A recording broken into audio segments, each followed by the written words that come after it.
नमस्कार दोस्तों, आप सभी का हमारे YouTube channel SSC coaching centre में स्वागत है। आज की वीडियो में मैं आपके लिए नंबर एनालॉजी के इंपॉर्टेंट क्वेश्चन लेकर के आया हूं। रीजनिंग आपके लिए बहुत ही इंपॉर्टेंट है सीखना। कोई भी एग्जाम आपको क्रैक करना है तो रीजनिंग के लिए ये क्वेश्चन सबसे ज्यादा इंपॉर्टेंट है। तो चलिए स्टार्ट करते हैं। पहला सवाल है, 6 का रिलेशन 252 से है तो 5 का रिलेशन फिर किस संख्या से बनेगा। जिस तरीके से आप 6 से 252 बनाएंगे, बिल्कुल उसी तरीके से 5 से ये संख्या बनाएंगे। तो 6 से ये 252 कैसे बन सकता है, जबकि 6 की अपेक्षा 252 बहुत बड़ी संख्या है। तो क्या कर सकते हो आप देखिए, बड़ी संख्या तक पहुंचने के लिए स्क्वायर कर सकते हो, क्यूब कर सकते हो, मल्टीप्लाई कर सकते हो, यही तो करोगे बड़ी संख्या तक पहुंचने के लिए। तो अगर मैं 6 का क्यूब करता हूं तो 6 का क्यूब कितना होता है भाई, 216 होता है। लेकिन ये तो 6 के क्यूब से भी ज्यादा है। 252 क्या है, 6 के क्यूब से भी ज्यादा है। अब कितना ज्यादा है, अगर मैं 6 का स्क्वायर कर लूं तो 36 होता है। 6 का क्यूब और 6 का स्क्वायर, अब दोनों को अगर मैं जोड़ूंगा, 6 और 6 12, कैरी का 1, 21 और 3 24, 24 में जोड़ेंगे कैरी का 1 तो ये हो जाएगा 25। 252 हो गया, देखो तो 252 मिल गया। सेम लॉजिक यहां पे इस्तेमाल करेंगे, ये संख्या मिल जाएगी। क्या है आपके पास 5, तो एक बार 5 का क्यूब कर दो जो कि 125 होता है, और एक बार 5 का स्क्वायर कर दो जो कि 25 होता है, और दोनों को क्या करेंगे, जोड़ लेंगे। जब यहां जोड़ा था तो यहां भी 125 में 25 जोड़ देंगे, ये हो जाएगा 150। यानी कि सी ऑप्शन आपके सवाल का बिल्कुल सही जवाब हो जाएगा। सभी को समझ में आ गया। अब देखेंगे अगला प्रश्न। अगला प्रश्न है, 7 का रिलेशन 329 से है तो 9 का रिलेशन फिर किस संख्या से बनेगा। बहुत अच्छा सवाल। 7 की अपेक्षा 329 बहुत बड़ी संख्या है, लेकिन कोई ना कोई लॉजिक तो होगा। 7 से 329 तक पहुंचने के लिए या तो स्क्वायर कीजिए, या क्यूब कीजिए, या मल्टीप्लाई कीजिए। अगर मैं 7 का क्यूब करता हूं तो 7 का क्यूब होता है 343, लेकिन यह संख्या 343 से कम है। भाई 343 से यह कम है कि नहीं, 7 के क्यूब से यह वाली संख्या कम है। कितना कम है, कितना कम है, देखो कितना कम है, ये जरूरी है। 343 से 329 14 कम है। कितना कम है भाई, 14 कम है। तो आपको करना क्या है, 7 का क्यूब कर लिया। अब इस 7 का 2 गुना माइनस कर दो। 7 का 2 गुना कितना होता है भैया, 14। इसको आप माइनस कर दो इसमें से। तो 343 में से 14 को माइनस करूंगा ना तो 329 मुझे मिल जाएगा। सेम लॉजिक यहां लगाना है, ठीक है, सेम लॉजिक। 9 का करिए क्यूब। अब मैं 9 का क्यूब करता हूं तो 729 होता है। जिस तरीके से 7 के 2 गुने को माइनस किया, बिल्कुल ऐसे ही 9 के 2 गुने को माइनस करेंगे। 9 दुने का 18, 18 को क्या करेंगे माइनस। 9 में से 8 जाएगा, 1 बचेगा, ठीक है, और 2 में से 1 जाएगा, 1 बचेगा, और ये हो जाएगा 7। यानी कि 711 बी ऑप्शन हो जाएगा प्रश्न का बिल्कुल सही जवाब। चलिए अब देखेंगे अगला प्रश्न। अगला प्रश्न है, 7 के बटे में 50, 9 के बटे में 82, 13 के बटे में 170, तो यहां पे क्या आएगा। देखिए सीधा सीधा सा सवाल है, इसमें कुछ नहीं करना है आपको। मैं आपको समझा देता हूं कि ये क्या है आपके पास, 7 के बटे में 50। 7 के बटे में 50 है कि नहीं, तो ऊपर तो 7 दिया गया है, नीचे आप क्या लिख सकते हो, 50 को 7 का स्क्वायर प्लस 1 लिख सकते हो। 7 का स्क्वायर 49, उसमें 1 जोड़ देंगे तो 50 हो जाएगा कि नहीं। क्लियर है ना मेरी बात। बिल्कुल ऐसे ही देखो, ये संख्या आपको दी गई है, ठीक है। 9 लिखूंगा मैं। नीचे क्या है 81, यानी कि 9 का स्क्वायर प्लस 1 होता है। भाई 9 का स्क्वायर करूंगा 81, उसमें 1 जोड़ दूंगा तो 82 मिल जाएगा। ऊपर वाली संख्या मैं एज इट इज लिख रहा हूं। यहां पे क्या 170, 170 क्या होता है भाई, 13 का स्क्वायर 169, ठीक है, उसमें 1 जोड़ दूंगा तो 170 हो जाएगा। जिस तरीके से 7 से 9 हो गया, 7 में 2 जोड़ा 9, उसी तरीके से 13 में भी आप 2 जोड़ेंगे तो 15 हो जाएगा। भाई ऊपर 15 हुआ, 15 हुआ कि नहीं हुआ, ऊपर 15 हुआ। अब यहां क्या आएगा, 7 9 13। कुछ नोटिस किया आपने, ऊपर 7 है तो 7 का स्क्वायर प्लस 1, ऊपर 9 है तो 9 का स्क्वायर प्लस 1, ऊपर 13 है तो 13 का स्क्वायर प्लस 1। अब ऊपर 15 है तो 15 का स्क्वायर प्लस 1 करेंगे तो 15 का स्क्वायर होता है भैया 225, और उसमें 1 प्लस कर देंगे तो आंसर हो जाएगा नीचे 226। यानी कि 15 के बटे में 226, सी ऑप्शन सही जवाब हो गया। अब देखेंगे अगला सवाल।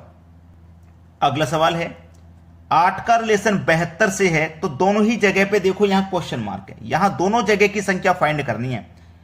अब 8 से 72 आपको फाइंड करना है। अगर सीधा सीधा 8 का मल्टीप्लाई अगर आप 9 से कर दो ना तो 8 ने 72 होता है, इतना तो क्लियर है ना। अब सेम लॉजिक मैं यहां पे इस्तेमाल करूं, 8 का मल्टीप्लाई मैंने 9 से किया, जस्ट उसकी अगली संख्या से, जस्ट उसकी अगली संख्या से। ऐसे अगर मैं 11 लूं और 11 का मल्टीप्लाई जस्ट उसकी अगली संख्या से कर दूं 12 से, तो 132 मिलेगा, बिल्कुल ठीक। इसका मतलब यहां क्या आएगा 11 और यहां आ जाएगा 132, क्योंकि 11 का मल्टीप्लाई 11 है ना, इसका मतलब 12 से कर दो उसकी अगली संख्या से, तो 132 मिलेगा। तो यहां 11 होगा, यहां 132। ये ऑप्शन आपका सही जवाब है। अब देखते हैं अगला सवाल। अगला प्रश्न है, यहां पे भी आपको दोनों जगह क्वेश्चन मार्क मिलेगा, दोनों जगह की संख्या यहां पे भी फाइंड करनी है। देखो ये क्या है 12, 12 क्या होता है 72 है ना, 12 छिंग 72, ठीक है। ये क्या है 108, 12 निम्मा 108, यानी कि दोनों ही संख्याओं के फैक्टर मैंने 12 में किए हैं, दोनों ही संख्याओं के फैक्टर 12 से किए मैंने। यहां पे जो भी मैं फैक्टर बनाऊंगा ना वो एक कॉमन संख्या से बनाऊंगा, जैसे यहां 12 12 है ना, ऐसे यहां पे कोई एक संख्या रहेगी, ठीक है। 36 और 57, 9 चौक 36, तो 9 से 57 बनेगा नहीं, बन जाएगा क्या, नहीं बनेगा। इसको बनाऊं 92 को, ये भी नहीं बनेगा। 84 क्या बन सकता है, 84 देखो बन सकता है, 14 छिंग 84 होता है, 14 का मतलब 6 से करूंगा 84, फिर एक का 6 से किया ना तो दूसरी का 9 से होगा, एक का 6 से किया 14 छिंग 84 और 14 निम्मा 126, बिल्कुल सही। सी ऑप्शन बिल्कुल सही जवाब है। देखो 14 का मल्टीप्लाई अगर मैं 6 से करूंगा ना, 14 छिंग 84, पहली संख्या मिलेगी यहां पे 84, और इसी 14 का मल्टीप्लाई मैं 9 से करूंगा, 14 निम्मा 126, देखो 126 मुझे मिल जाएगा, दोनों ही संख्या फाइंड हो गई। चलिए अब देखते हैं अगला सवाल। अगला सवाल है 35, 66, 29 क्वेश्चन मार्क। यहां कौन सी संख्या आएगी वो बताना है। 35 से 66 कैसे बनेगा भाई, सबसे जरूरी है कि 35 से आपको 66 बना देना, ठीक है। चलिए 35 से 66, 35 से 66 बनाना। अगर आप इस 35 में, अगर आप इस 35 में 31 जोड़ोगे तो कितना हो जाएगा, 5 और 1 6, 3 और 3 6, 66 हो गया।